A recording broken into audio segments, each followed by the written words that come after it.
What's me? How's it hanging? How's it happen? You guys notice this is Kevin from the Chord Progression Podcast. The podcast Joint So Magazine describes as the one that initiates profound discussions with rock and metal artists, allowing fans to cover the creative workflow of their favorite musicians and understand the factors that make the band succeed or fall from fame. We are all sponsored by Dark Fusion Systems, the best for your custom computing needs. Get $100 off your Telescope CP-Pod at darkfusionsystems.com. Link to the podcast below. Let's go to our feature presentation. This second episode has been 3 years in the making. We have Steven from the band Wolves of the Gate back at the podcast. This time they are releasing their 6th album, Wasteland, on May 30th, 2025. Join us as we not only talk about the creation of Wasteland and the thematic idea that is Wasteland, but how artists continue to evolve their sound and what Steven from Wolves of the Gate does to reverse engineer certain songs in order to understand what he likes about them, how they fit into his style, and why it's important for bands to continue to try and evolve as their careers go on. This is a good one. You guys ready? Let's go! Yeah. Well, ladies and gentlemen, boys and girls, listeners of the Chord Progression Podcast. Over 3 years ago it was, back in 2022, we had this man on the podcast for the band's 5th album, Eulogies, and now it is 2025. We are going into a brand new album called Wasteland, coming from this band that mixes that post-hardcore, modern metal, metalcore feel, all in a great capacity, and I'm so glad to have him back with us today. And I don't really think he needs an introduction after the last episode, but I'm going to give him one anyway. So please welcome Steven from Wolves at the Gate to the podcast. So Steven, welcome back. Thank you, my friend. I appreciate that. That was a great intro. I feel like $1 million right now. Oddly, that was a little bit quicker than the normal intros I do. I'm like, I really don't know what else to say. I think I already did a good enough job in the first one, but let's just amp it up to the second one and let's just have a good time, but keep it maybe a little more condensed. No, it's good. It's good for me. Any more, I'd be like, all right, let's get to it, man. Hey, if you feel like $1 million, I'm doing something right. But first off, dude, how are you doing? It's been over 3 years since we had you on the podcast. Just how are you doing right now? I'm doing well. Yeah, 3 years it's a long time, and we were kind of coming out of pandemic mode, last time we talked, and that just feels like a million years ago. But yeah, I'm doing well. I got 3 kids. I have twins they're 8, John and Ella, and I got a little boy named Philip. He's 4. And my wife Giovanna, she's awesome. And we just got a dog a couple of years ago named Woody. He's a shelter dog, and his name was Elwood, and I was like, I can't be saying Elwood all the time. Yeah, made me feel like I belonged in like some like English, period piece drama. Elwood, come get your dinner, So we just call him Woody. I'm gonna have to show my girlfriend this episode because she did something very similar a couple of years ago with one of the dogs. It was a shelter dog, but it was a dog that was used for, I believe it was breeding and animal testing. And the dog's the name of the shelter was Lucille, but she didn't want it, or Louise, I believe it. She's like, it doesn't look like a Louise, but it looks like a Lucy. So Lucy. Dog's name is Lucy, and it's just like tiny little like Cavalier Spaniel, big old like seal puppy eyes. So you look at it, you're just like, I can't be mad at anything right now. Look at that face. Lucy. No, that's perfect. I love that.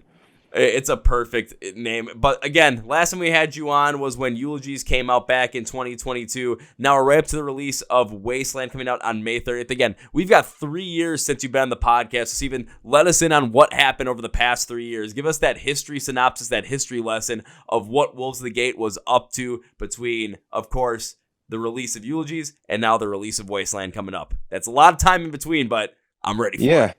Yeah, well, I'll just stick to music stuff. Yeah, we put out Eulogies, and then, I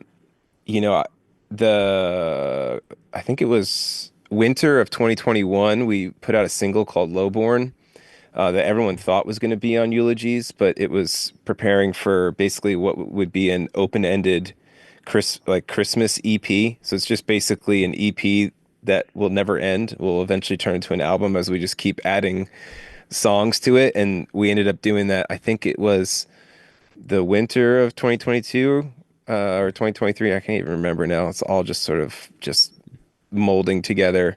Yeah, but it was called Lowborn, and put out some more Christmas themed songs, and then I started writing Wasteland right after I finished tracking Eulogies, and once I started kind of getting the bigger picture of the idea, I knew I was going to need a little bit more time. And we had already, I had just recorded a cover of one song for fun. It was half of the song, and it was the song Heathens by 21 Pilots.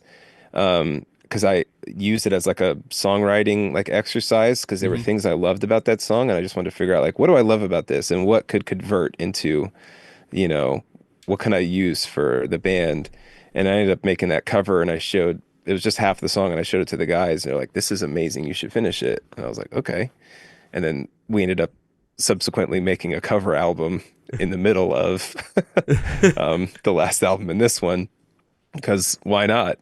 Um, and it ended up giving me more time too to work on, um, yeah, yeah, the project we're working on with Wasteland. So we have, obviously the album's coming out 13 songs, but we have a lot of songs that have been cooking in the kitchen. So yeah, just been a lot of music. So that's it.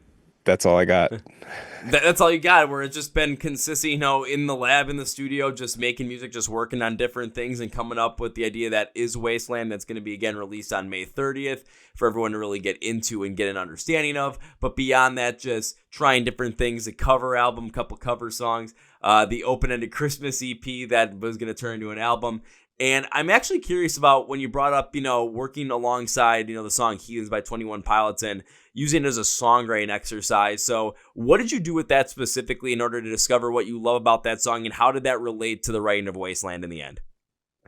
Yeah, so usually like I'll hear songs and I'll wonder, and I'll like it and I feel like it's got a cool vibe. And for me, I then just want to kind of like reverse engineer what am I liking about the song. So I just sit down, learn the chord progressions, kind of see how things are fitting together, the space, where melodies are, what's the production that's going on in the song, and start picking all those pieces apart.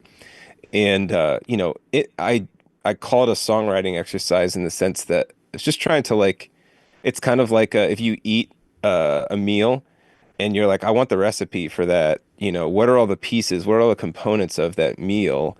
And it helps you start understanding it better. And I try to do that with music that doesn't fit into our genre, just because it's like you're like too close to like if I was just listening to bands that are like us, it would be just like too close to what we're doing that I wouldn't want to, you know, replicate Mm-hmm. something so close to us. It's like how can I maybe reinterpret what it means to be like a heavy music band or whatever you want to call it. It's like the worst genre title ever, heavy music band. Uh, but yeah, and so that's how, and the way that that impacted Wasteland was the thing that I love about that song Heathens is there's such a darkness to the song, but such a incredible like melodic sensibility at the same time that I think is so cool when you can pull it off. And artists who also do that really well are like Billie Eilish, like a very dark sounding um, tone and tenor, but very melodic. Melodic songs that have definitely that darker aura surrounding them and gives the song and the meaning behind the song a little bit of that darker connotation. So it can be about any topic, but when you're listening to a song like that or anything, Heathens or what you guys had been inspired by for Wasteland, it gives a little bit of that darker sheen. So whatever we're thinking about, we're always going to go a little bit more towards the negative side of things as a relation to it because it just is connecting with our brains that way. I do like what you said about how you're reverse engineered so you can figure out what you like about the song so you don't sound like, generic heavy band number, 4, 5, 6 or something like that. Hmm. Because when it comes to the creative process, everyone goes about it in a different way. And I was just curious to see how you did it in a terms of there are so many other artists out there, so many other bands out there, so many younger artists out there that are trying to create something and trying to find something for themselves, but maybe they're not sure what it is, or maybe they're just like, we like this one band, so we want to try and be like this one band, but we're not sure how to be like our own selves. That could be a strategy that they use where you find a song that you like and you try and reverse engineer it and make it for yourself so you can discover what are the pieces that you like about it or the pieces that connect with you about it. You get a deeper appreciation for the song, but then you discover your own sound maybe for that specific album, for that specific song, or as a band as a whole. it could be something that a lot of people could do when it comes to anything that they're doing, is just take something you really like, reverse engineer, put it in your own style, put it in your own words, and Hmm. see really where you connect with it. Then you Yeah. continue to grow and continue to get even more creative, even if it is in more of even a corporate setting too. You can figure it out. It happens that way. I had to do it too, and it works. So yeah, Yeah. give No, it a I shot. mean, Why not? yeah, I mean, I think it applies to a lot of areas of life. Like, you know, I've I've been rewatching The Last Dance, which is like the Michael Jordan Chicago Hmm. Bulls, a sports documentary, and they actually interviewed Kobe Bryant, and one of the things that Kobe said was, um, he borrowed so much from Jordan's game, and he said there's no Kobe Bryant without Michael Jordan, and that's you see that even in sports is you look ahead you're looking at someone who's ahead of you, and I think in a lot of ways like 21 Pilots they're creating brilliant music in different ways, and there's lots of artists that do that, and I'm trying to look and see what's in what yeah how I'm inspired and what pieces I can take and sort of add to my game in the way that like Kobe tried to add certain elements to his game.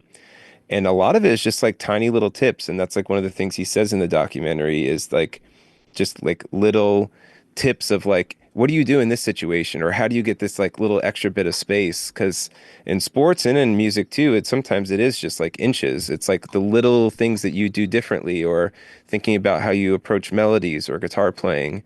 And because we've been doing it for so long, I need something that's going to get me outside of my norm, outside of my normal instincts, in the sense of like, I don't want to just recreate the same things I've created before.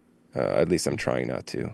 And that's something that a lot of creatives fall victim to. And it's not just based on, the fact that people get complacent in life. It's just as time goes on, a lot of other responsibilities come in, a lot of other factors come into play. And if you've had success with something for continuously a long time, especially in a creative process, why fix it if it isn't broken? But if you're not wanting to have that same sound over and over again, or you're afraid that you're going to follow in just making the same song, 20 times, that's something you have to do. You have to find ways to maybe step out of the box creatively. That's a great way to do it. Or just having little instances where you pick up these little tips, these little ideas on maybe how to, like you said with Kobe, how to create that extra inch of space. Hmm. Or when it comes, how do you get this note to bend in a certain way to make that sound? Or what are bands doing out there now that are just, I'm really Yeah. connected to? What are they inspiring towards? What are they Hmm. inspiring to me, and how can that all come together? And we're seeing that in heavier music as well. We're seeing a lot more of this creative side of things from bands like Bring Me the Horizon, with influences on a band like Bad Omens. We're seeing what Sleep Token's doing. We're seeing hardcore really pop up, especially in the Hmm. past year after Knock Loose release, You Won't Go Before You're Supposed to. There's a Yeah. lot there that just keeps growing because people are trying these different things. But then it's, how are we going to see other bands and other artists get inspired off of that to take those ideas, figure out what they like about them, and how do they use their creative process in order to interpret it? I had Aaron from Gemini Syndrome on the podcast say something like, there's only a certain number of notes in music, and everyone's played Mm. those notes before. It's not Yeah. about what notes you play, it's how you play them and how you arrange them to make that unique sound. So you come up with different ideas, you try different techniques, you get inspired by different things like 21 Pilots or Billie Eilish. Heck, you could be inspired by, Irish folk music for all I care, Yeah. and come up with something fantastic off of it. Yeah. To me, like my phone is full of voice memos of like, I heard, like I could be anywhere and hear something, even if it's a song on the radio. A lot of times for me, like if I go to the gym and I'm working out and I'm listening to music, and you're not like you're working out, like, if you're like benching, Mhm. you got a bunch of weight, you're trying not to like get crushed under the weight of what you're benching. So you're not thinking about the music, but then an idea might pop in your head, you know, or when I've watched movies, like sometimes it's annoying with my wife, I'll hear things in the soundtrack that give me an idea. I'm like, hey, can you pause that real quick? And then she'll see me, I'll grab my phone. I'm like, yeah, something idea in my phone. But yeah, there's inspiration all over the place. And as well too, the thing that I've had to sort of reject, being somebody who's been in music for a while now, um, is to embrace ways that bands are changing the genre or new things they're bringing to the table, and just see, oh, are there cool things that I can be inspired by, not just from the past or the present, but even people that are younger and doing something different.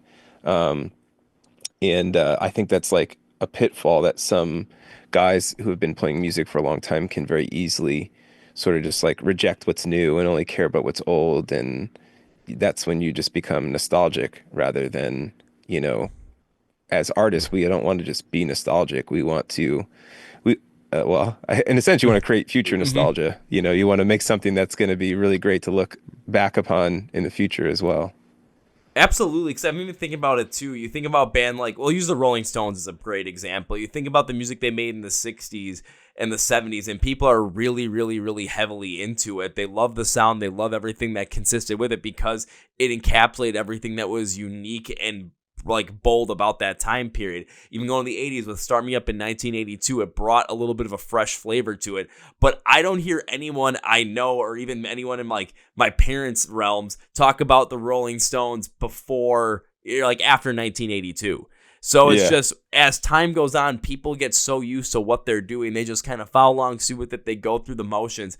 And as time continues on, you know, more bands are going to end up, releasing new music. New sounds are going to come out. New inspiration to come out as time progresses. You know, back in the 80s, you had hair metal, then you had grunge, and then, you know, the new metal wave came through, pop punk, emo, the Warped Tour scene, and it continues to evolve today with, again, bands like we said, Bring the Horizon, Bad Omens, Sleep Token, Knocked Loose. So it's not necessarily other bands trying to say, oh, hey, they're doing something new, and I'm trying to take that and copy it. It's where's the inspiration coming from of these specific artists that are maybe doing something that's really cool today. How does that hit with us? And not necessarily how do we put that style into our music, but how are we inspired by that style to create a sound that's going to be more evolved than maybe what we were doing, so that we don't become so stagnant to where our music sounds like it was always going to be meant for this one time period. And as our careers go on, our music is going to be releasing, but everyone's going to just be relating back to that time period when our music was popular, and that's all they're going to think about. Again, the Rolling Stones are a huge band, don't get me wrong, but if you think about the Rolling Stones post 1982 with new music, you really don't think about the Rolling Stones at all. Yeah, exactly. You know, and it is really difficult to continue to make, especially when you're at that level, to make, you know, relevant music. And there's really few bands that have been able to accomplish that. Like, as you were talking, I was trying to think, like, who are bands like that? And the few that come to mind are like the Foo Fighters or like Paramore, you know, but Paramore is still like relatively young compared to those types of bands, like for as long as they've been a band, but they've been around for a long time. It's hard to be that relevant and to continue to make something that like keeps your core fan base and grows your into a new fan base. And it's really hard. And a band like Bring Me the Horizon has done that, which I think is why so many people have such respect for them, because they have established themselves as almost trendsetters in a lot of ways. And it's because they're just really talented, creative people, you know, and they're just using their influences in a really fresh and accessible way, which is cool. And it's exciting for me as a creative myself to see others doing that, and hopefully it inspires me to make better music. Well, not only as a creative yourself, but also a creative in a very similar space and sound, because with Bring Me the Horizon, again, they go all over the place. You can listen to any album. It's going to be different from the next one, but there's no doubt in your mind that it's a Bring Me the Horizon song or it's a Bring Me the Horizon track. However, it's something where you're seeing the ability of artists to do that in a very similar style and similar sound, and seeing other artists start to pick up on that. I mean, the Foo Fighters, when they released their last album, I think it was in 2022 or maybe 2023, it was still relevant. Was it as big as maybe what Wasting Light was back in 2011 or The Color, the Shape in 1997? I'm going to say no, but was it still something that people were focused on and knew that there was going to be a little bit of a different flavor to it that wasn't going to be the same thing you got off of songs like Everlong and Monkey Wrench?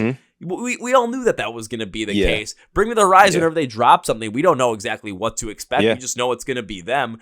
But that's got to be, again, a huge piece of creative, I'm not going to say freedom, but like creative inspiration, because you're seeing it happen in real time in an industry, in like a genre or even some subgenres that you are kind of in that same realm of, so you know that the appetite for stuff like that, especially from a fan base, is there. Yeah. You know, a band that did that for me in my younger years was Thrice. Ooh, that's You a good one. never quite knew like what was the next album going to sound like, or what direction were they going to go. And then they would have albums that would have, you know, just like really big, heavy, crunchy guitars, and then some of the softest, prettiest stuff too. Um, and I think that Bring Me has adopted that model as well. It's like you never really know what the next iteration is going to be, but even within a certain album, there's breadth and depth of types of songs, which I think is cool. It's cool to see a band, I guess, at that size, being that like exploring that much, which is cool. But yeah, Thrice was a big influence for me growing up, and it's cool to see I would hate they're not a modern iteration of that band, but it's a similar mentality in a sense. Yeah, definitely not a modern iteration, but a similar mentality. And you're kind of seeing the mentality of artists that, I'm not going to say reinvent themselves all the time, but continue to explore where their sound can go with the inspiration that is coming at that point in time. Those are the ones that continue to grow and stand out over the course of so many years. But it also gives the artists that are creating that sound creative freedom and that creative energy where they're not going to get stuck in the same thing over and over again. Because if artists want to get stuck in the same thing over and over and over again, they just work a day job 9 to 5 and leave it at that. And that's not something that energy is going to be useful for.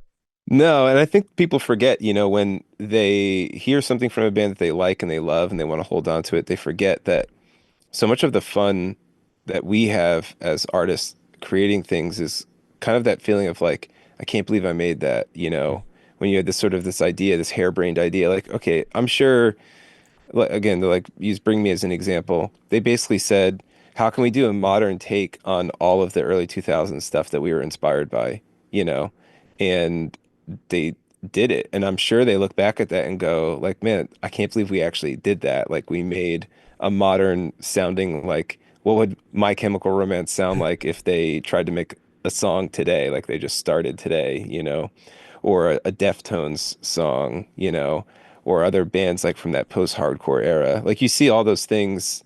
I think I'm similar ages to the guys in the band, and so it's probably like we grew up hearing the same bands. And when I heard that album, I just heard basically like if somebody had a time machine and took those bands and brought them to today and said make music, it was very similar to that in a unique way. And that's exciting because it's like you can go like, man, I can't believe we actually did that, or that turned out the way that we were kind of hoping it would. That's fun for us as artists, because it's a new challenge. Yeah, and that's something that we as fans should remember too, is because when it comes to artists, we always want artists to be able to make the art they want. We always want artists to be able to freely express themselves. And there's a lot of times where people will be kind of gatekeeping a certain sound where it's like, oh, an artist has to have this type of sound because maybe you connected with that sound the most at that specific time in life. And that's great and all. But of course, artists are going to change over time. Sounds that are going to be inspiring are going to change over time. Even yourself is going to change over time. My 10 favorite bands of when I was like 14, 15 years old are not the same 10 favorite bands that I listen to when I'm 30, except for one, and that's it. So there's a whole new Who's the one? You got to tell me now. Rise Against. Rise I got the Against? shirt on right that's now. awesome. So awesome. yeah, that's the one that's been consistently with me throughout, and I'm like, yeah, that one's number one, and that one's sticking at number one. That one's never That's leaving. amazing. But it's just something that, we look back at, and I don't want to prevent artists from continuing to try and do something different with their music, because there's going to be so many other people that get into their music because maybe they try something a little bit different. Maybe they get inspired by something a little bit different, and they want to continue to evolve that sound as time goes on. With Rise Against, if they're with a new album that's supposed to come out, if I'm not fully into that album, you know what? That's fine. If other people are, that's great. I can always go back to the albums I listened back in like 2006, 2008, 2011 and stick with them because I remember the times in encapsulation of that sound during that period of time in life. Here, I can come up with something new too, but at the same time, if it's not as hitting me in the same way, I'm not going to be yelling at the band like, oh, they sold out or oh, their sound changed. No, you can't do that because everybody changes over the course of time. You're not the same as you were in 2006 as you are in 2025. And if you are, there might be another question there I have to ask. Yeah. Well, Rise Against is an interesting example because, they were sort of like before they like blew up, they were just known as sort of like a, punky, sort of politically charged, punk band. And so many people heard them off of Swing Life Away, Yeah. And the thing that's crazy about that is that if you know that band, like they just wrote a really good song. That's all they did. I don't think they were trying to do or be anything. And they also, so on that release, there's Rooftops and Swing Life Away, right? Those are like two of the big songs. And and what's crazy to me is that there's probably people that were upset about Swing Life Away that were fans of Rooftops and vice versa. Yeah. And then the next album, there was probably people going, "Where's Swing Life Away?" or "Where's Rooftops?" And it's like they don't understand that, like, there's plenty of people said that to us about songs that we've written. Obviously, didn't pop off like they did, but they'll reference a song, and it's like I was just trying to be that then. I was trying to make that music then because I still was trying to discover like what music I wanted to make, and I hadn't realized it all yet. That was my first album, for us with Captors. People want us to go back to that. It's like after making that album, I learned other things that I wanted to do and to make, and it's just been a journey. And for me to go back would just not be fun. Like I wouldn't enjoy that. And so you're never going to make everybody happy. But I think the best fans are the ones that aren't expecting anything and are just excited for, just the opportunity for new music and to discover it. And like you said, there's bands that have gone directions that I wasn't crazy about, but I'll always have those albums. Yeah, exactly. Because there's bands even further for me too, where it's bands that I used to really, really like, and then that's now I don't really like them. But if they come around and play a show, and I find out they're playing songs from their older albums, oh man, am I in for it? But I'm not gonna be the curmudgeon in the middle of the pit like they're gonna play the old stuff if they're playing something new and people are enjoying it. No, you can't be that way. I think it was the former guitarist from Asking Alexandria when they came out their 2020 album was saying like, yeah, they're not gonna go back to like what they did on Not the American Average or Stand Up and Scream just because they weren't those type of guys anymore. They weren't, in their early 20s angsty against the world. These guys were in their 30s. They're dads now, They've got families. They have different responsibilities, different interests, different mindsets around the world, different perspectives, and they're going to make music based off of how they're seeing that. And I completely agreed with that. And I always thought about this too. Would I want my favorite band to make one more album of exactly what I want and then never make music again, or continue to make music all throughout their entire career, even if I don't get exactly what I want? I want the latter option because they're going to continue to make music. They're going to continue to be a success. You continue to see them live. They're still going to play those songs you love, and you never know exactly what's going to hit on another album. Something might hit you incredibly hard and be like, this is the best thing they ever written. But you're not going to know that unless they continue on and try something new. Yeah. Yeah, I remember when Thrice went on hiatus and they had made the album Major Minor, and I liked that album a lot. And they went on hiatus and they came back, and I just remember thinking like, what is it going to sound like, And they ended up making one of my favorite albums of theirs, which is To Be Everywhere Is to Be Nowhere. You could have very easily just wanted them to go back or to be a certain iteration of their history, but to me, I felt like they came back and kind of gave you a little bit of everything of who they are. And then the next album didn't land as much for me, and I didn't appreciate it as much. But like, had they never come back and made that other album, it's like you just have to be willing to go on the journey, and also understand you're just dealing with like human beings. There's no band. There's not a band that I like that's like made a lot of albums that there's songs I don't like, and that's okay, because at the end of the day, it's not just for me. Like, I think a lot of times people think like I can't think Thrice exists for my musical preference. Yeah. It's not like I'm like one of thousands of people that listen to it, but more than anything, they're making it because it's an expression of what they want to create and put out into the world. And if you don't appreciate that, good news. There are tons of bands, especially nowadays, for you to check out and find something different, you know? Yeah, no band was ever created for a fan's individual wants and needs. Bands were created and artists are created, and they make music because it's an expression of what they want to express at that time. So just go along with the ride. Enjoy it. Enjoy the ride. And you know what? Spotify, there are just like probably a million artists that you can listen to, and it's never been easier for people, or make your own music. Yeah. That's the other part of it too, you know, that I guess I would, if it's so easy to create the stuff that you want to hear, then maybe you just go make it. And I would be stoked if somebody was if somebody really wanted another album that sounded like one of ours and they went and made it and it was really good. I would be stoked. That would be really cool to see. But that's probably like a little snarky of me to tell people to go make that album. Maybe just tell AI to make it. How about that? It might be a little snarky, but at the same time, you know what? Who really cares? But the fact of the matter is there's a brand new album called Wasteland coming out on May 30th, and I would be kicking myself if we didn't dive into it and talk about it. So when you're writing Wasteland, I know you said it took a longer bit of time because you had the idea you wanted to really flesh it out with this. What was the idea behind Wasteland from the thematic standpoint, but also just writing it and really getting your ideas down that you had and the inspiration that came from it? So it started off more so thinking about sonically how I wanted things to sound, and knowing that I sort of wanted to not only create a world, you know, of thought in the lyrics, but also in the music. You know, one of my favorite bands that I've mentioned before growing up is a band called The Receiving End of Sirens, and they wrote an album called Between the Heart and the Synapse, and it has this like seamless flow to it.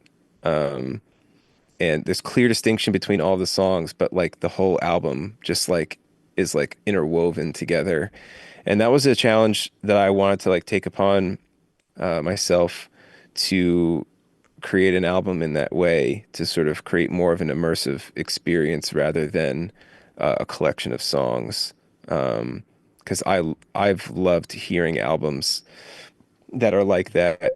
And I think that there's also, we're kind of stuck into this single driven, playlist driven world, that the album then ends up suffering the idea of the album.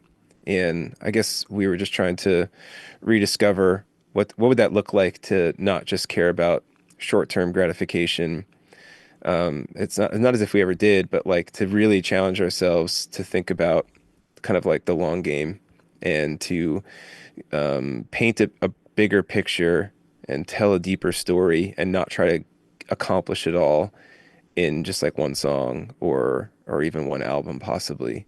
And so that's kind of what started the idea, was trying to do something differently creatively than we've never done before. And so that ended up creating a lot of good challenges that I think produced a lot of songs that we're really proud of. Interesting. And it totally makes sense too, especially today's day and age. We do live in a very single-centric world, a very playlist-oriented world, or even just a slight moment in a song that's going to go viral on TikTok or Instagram Reels type of world. And of course, I've been kind of championing this over the past couple episodes and have always done this. When it comes to, if you're going to work on a song, make sure that, you know, the song can stand on its own. Don't make it for try and get on a specific playlist or have a reel that pops off. Make it so that it stands out on its own, and have the cool piece that gets, you know, the viral moment, and have that be the organic thing that happens. Because then the creativity is there. Then you're not just going off of the same thing that a lot of other people are trying, or you're not trying to just chase trends, because once people hear a song and they hear it on the reel, it's like, oh, they want to go check it out. But what happens when they get to that, when they go through the song? It might not hit the same, because structurally it's just very, very basic just to get to that one cool moment. Then it's, oh, okay, gone. But if you're creating that actual experience of a song every single step of the way to express these ideas and creating that experience of an album to go through it every piece that you want to go through, that's going to be something that is going to stand out and have a lot more of an impact in the long run than some of these small moments. Like I think about Bad Omens. Yeah, Just Pretend popped off as that, TikTok moment, which is fantastic. But this was 6 months after Death of Peace of Mind came out. Yeah. And it was an album that actually had the full experience already behind it and inside of it. So if you're going to create music and you're going to create something that you want to have a much deeper meaning for, a much deeper relationship with, and you're going to go through it in the album cycle, this is the way you have to do it. Yeah. It's a good example that you gave. Sometimes when you try to fabricate that, it doesn't. It's they call it catching lightning in a bottle. Mm-hmm. You can't make that happen. You can't make lightning strike. And who's to say if one person caught lightning in the bottle and you try to just manufacture that same sort of thing, it's like you really can't. You don't know how people will respond. Sometimes it's just the right time, right place, and that's why it doesn't pay to try and cater to that, but just write what you want to write. And that's what we're trying to do with this album, is we're trying to do something different for ourselves. We weren't really thinking like, how can we set a trend, or we were just trying to do something different for ourselves creatively and to give our fans something different than we have in the past. And that's exciting for us. That's exciting enough for us, I guess. If exciting enough for you, that's what matters. And of course, by the time we're recording this, there are 3 singles that are out right now. Those singles, of course, being Parasite, Synthetic Sun, and Law of the Wasteland. One thing I'm curious about is, especially going through those singles, there's definitely more of a synth inspiration, a synth inclusion, especially through the intro of these 3 songs. So was using more of a synth-focused style idea that you had in this album that you wanted to put forward, or is that something that just came naturally as something you want to add to create the overall vibe that this album is going to have? It was definitely intentional in a creative sense, because, like what I said to you before about like a songwriting exercise, what I always, for just years, every song starts, with my guitar. Yeah. Or me sitting down and playing the acoustic and working out melodies. And I really wanted to push myself to create differently. And so a lot of the songs I started like with synths and samples and trying to just see what that would inspire. So like one of the songs that people won't hear until the album drops is a song called Smoke, that the whole song really was inspired by this like synthy, like industrial sounding intro that Joey, the guitar player, had sent to me. And as soon as I heard it, I was like, whoa, this sounds like a movie soundtrack. And I had the whole like sort of idea for the song in my head. And I just sat, and that was the first song that I wrote for Wasteland, was that song. And the thing that I found is that it was just causing me to think differently about songs, or to think differently about riffs, or and just coming at songs from a different perspective. Mm-hmm. And that's what I really wanted to happen. And so I kind of tried to start my songwriting process with different tools, and then grab the guitar, or if I was striking out, then grab the guitar. And because I think it was just sort of like rewiring my brain a little bit to think about guitar differently. And I think with that, different sounding guitar stuff has come out. See, I get that. When I was listening through it, especially with those synth and the inspired idea that was there, it felt like it was intentional, but maybe for me it wasn't a completely different idea, where especially going through the intros for these songs and you get that synth piece in there, it feels like there's an added bonus of like a digital distortion that your mind is already going through, which is what we talked about when you're talking about, re-engineering, 21 Pilots, Billie Eilish, where it's that dark aesthetic that's over that sound and that melodic soundscape that's there. So when you put that idea of a synth on here, it gives that digitally distorted feel to a song. So mentally, your mind's already going to a specific place, and you're going to connect with the songs in that way and in that realm. That's where I was sticking with this, because every song felt like, I'm living in a world where there's something that's not right. And you might think that things are right, but it's not right. And it could be just, especially in the day and age we live in today, everyone's always on their phones. Everyone's always focused in online. And the online world is trying to maybe put some things out there that make it seem like it's all hunky-dory and great. But you take out the absolute humanity that is the in-person connection. Just going outside and breathing fresh air, smelling the roses, whatever it might be. So it could be that. That's where I was going with it. Yeah, no, I think you definitely picked up on the idea that we wanted this album to sound and feel a bit mechanical in like a dingy, like dark sort of way, because we wanted the music to carry a certain feeling and emotive value to it, which again is something very different for us, that we would basically choose to have an album have a particular like linear like feeling and direction. And so I think with that, again, it was like another cool sort of boundary that we put on the creative process that helped produce something different than what we would normally do.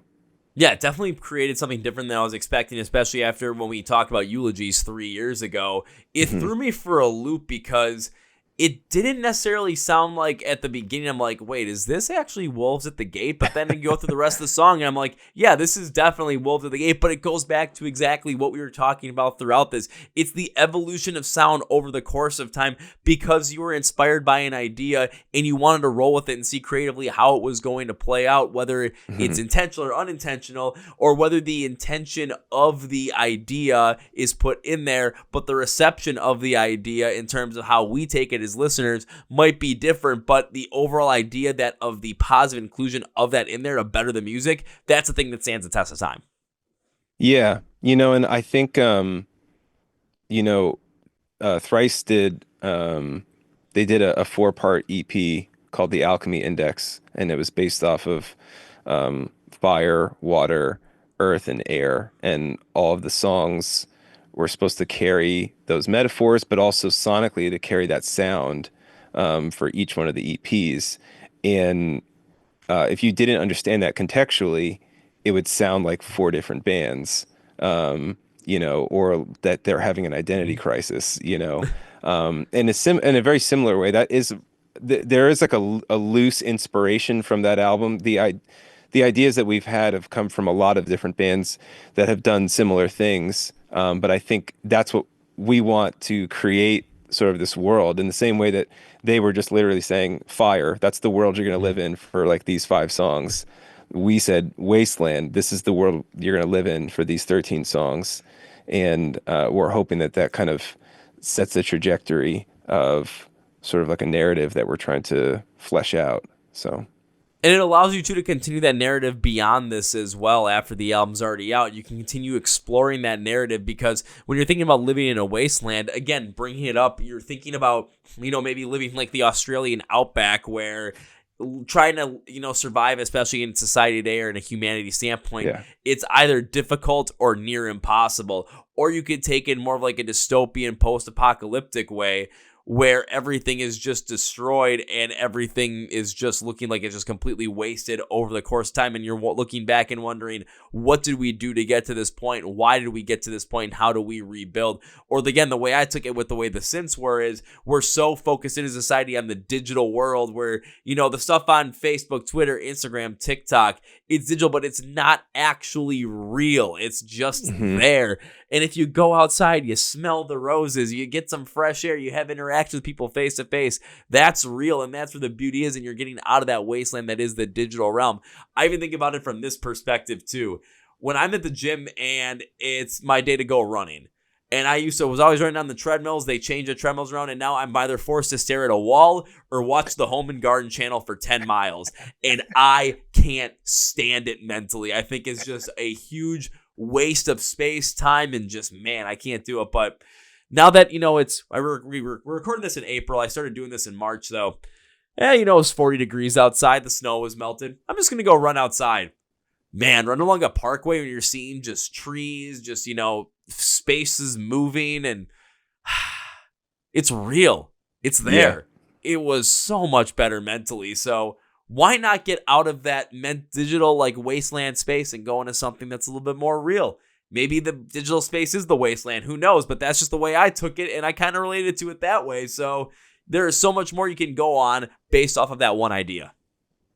Yeah, and that's at its, yeah, I would say what you're saying carries that same sort of theme of, in the sense of, we wanted people to hear the album and to think about the what's being communicated in the lyrics, and that unanimously people would hear the album and think, I want to get out of the wasteland. Mm-hmm. That's kind of like, if I was to put a metaphor to it, that was the hope. And the person that actually helped me realize that was my wife. You know, I was wrapping up the lyrics, and I was just talking through kind of the story that had been building with her, and she's always such a great sounding board for me to just drop my word salads on her and just say, like, is this making sense, or how could I better articulate this? And we went through all the lyrics, and we finished going through the last song, and she just like let out a big sigh, and she was like, I can't wait to get out of the wasteland. And I was literally like, you're a genius. That's exactly that's the feeling that I was hoping to convey, but I couldn't figure out a really simple way to say it.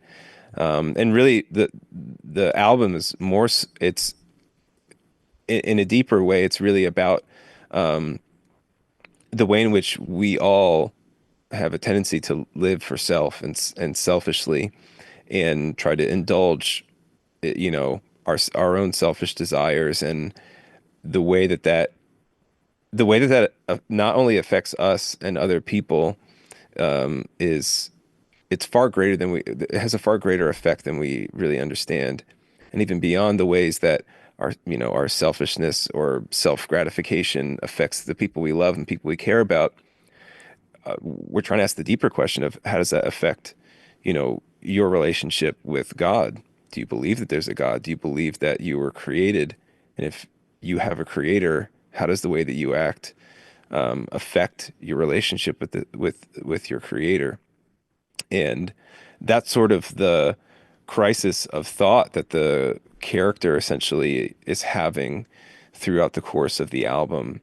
And I'm really excited for people to kind of follow that journey and that thought process, and to maybe join in that introspective thought of what the character's thinking about and the conclusions that he comes to. And so, yeah, just can't wait for people to hear the album. That's sort of the tough thing about this rollout, is the album was intended to be heard as an album, but you got to put out singles. Yep. And you got to do all that, and that thing. But I'm really excited for people to hear it from front to back. But even with the singles, too, you're able to get that introspection on, again, because I brought up the digital world, but it's just, when it comes to anything digital, people are always trying to go out there, especially on social media, to self-promote, put out themselves. The focus is on the individual, the self, and not caring necessarily about the community that's around you, or even the family that you have outside of the digital, in the physical world, in the world that we live in. So thinking about it from that perspective, it makes sense. The manifestation, the focus so heavily on the individual may have completely created a wasteland of different relationships, different opportunities, different compatibilities, and different, happinesses that happen throughout life, because maybe you don't have someone to share it with. Yes, you're focusing on yourself, but if you're not also, working to make the lives of maybe others better, then you're living in a world that's just you. But if things don't go perfectly the way you want it, everything crumbles, and there's no one there to help you either pick up the pieces or rebuild. Yeah. And I think that's kind of how we all end up living by nature. Is our natural bent, I believe, is it's like self-preservation, and from an early age, we have to be taught that you can't relate to the rest of the world that way, because nobody's going to want to be around you. But really all that happens is we become adults, and we sort of like sanitize, and the way that we still have those same desires, but we try to like curb them or sanitize them, or maybe you don't, and you chase them down and try to indulge every desire you have, regardless of how it may affect you or other people. And that's a lot of what the Wasteland is trying to encompass, is really like this idea of somebody who tries to just live lawlessly, where you just you just do what's right in your own eyes, not really caring about what it may cost others, but more particularly what it costs you. Mm-hmm. And I'm not the album isn't like me like looking out into the world. The album is me looking at myself and how I'm like that and I do that. And these ideas don't come from like me interviewing people. These ideas come from me living with myself and seeing that in myself and realizing that this mentality is a thought process that happens in the Mm-hmm. mind, and it's a war that's sort of waged in my mind and everyone's mind.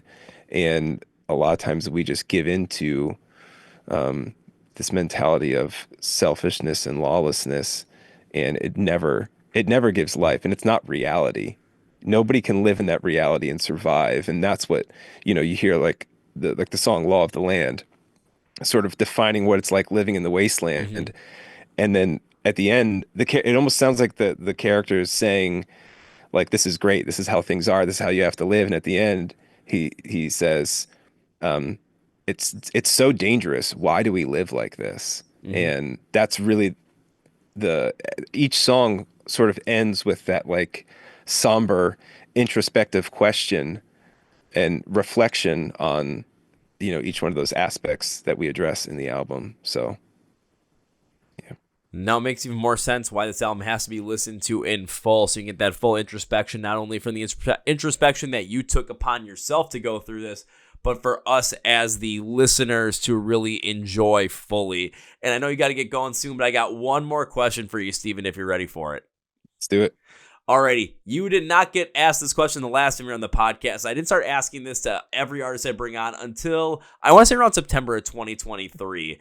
It is one of my favorite questions to ask as a way for me and the rest of the fans to get to know more great new music that you love and for you to share the music that you love with us. So I'm going to limit it to 3 so we don't go overboard. But can you name me 3 bands or artists that you love that you would love to see more people get into right now?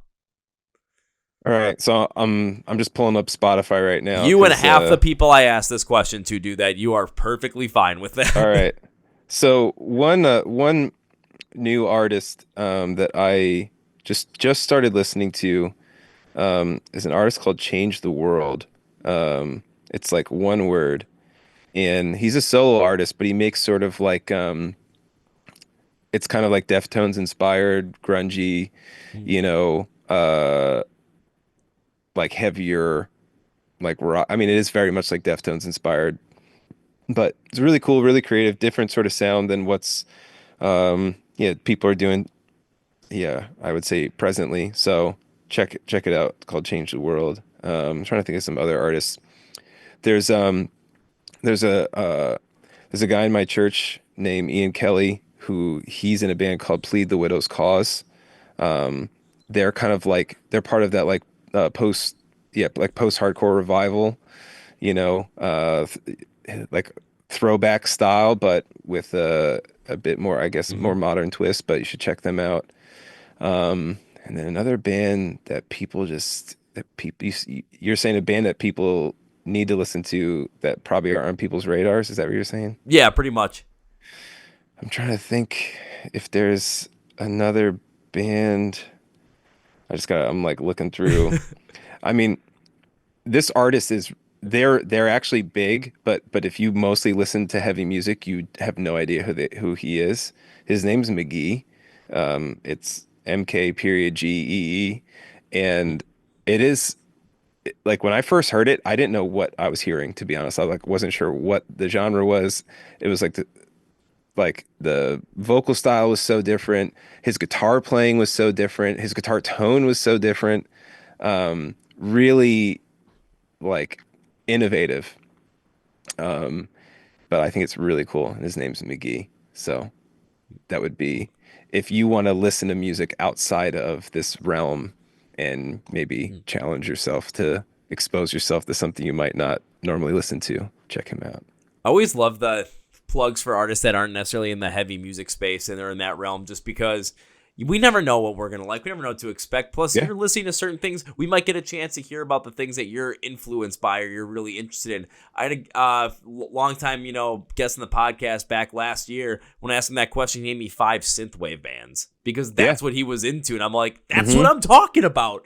Or if people name me country artists, I'm like, that's really not my thing, but you never know. People might like it. So we'll go down that route and have some fun with it.